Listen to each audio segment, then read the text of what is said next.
Gönlümü kıldı perişan, derdine efkar medet.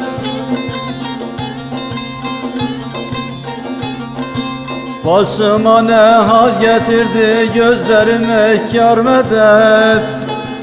Şah medet, pir medet, dost medet.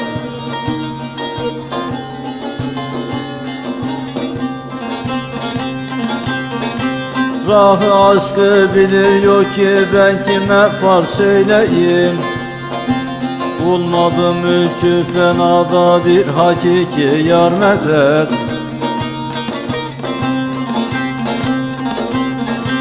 Rahı aşkı bilir yok ki ben kime farz eyleyim.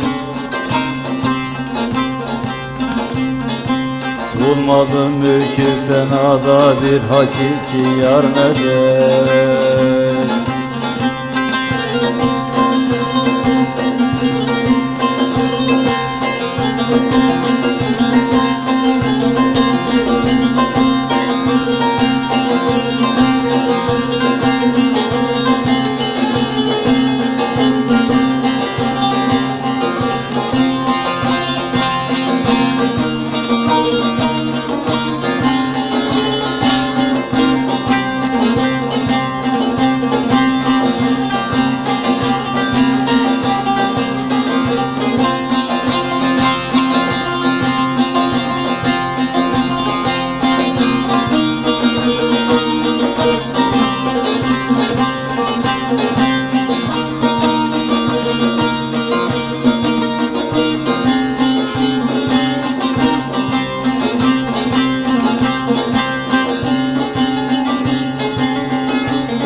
Derdimi bir anlar olsa ona bir bir söylesem.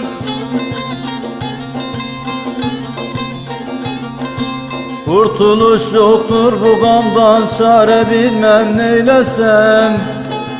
Dost medet, şah medet, pir medet.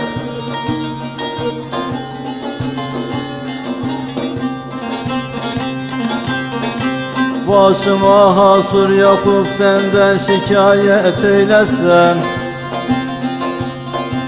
Hakkı hak eylemez bir hünkâr medet.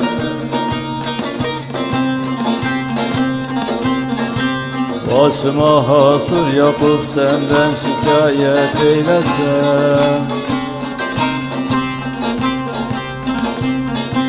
Hakkı hak eylemez bir hünkâr medet.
Cevheridir aşık oldum sana ey dilber sana. Dünyada yok bencileyin arasan önden sona.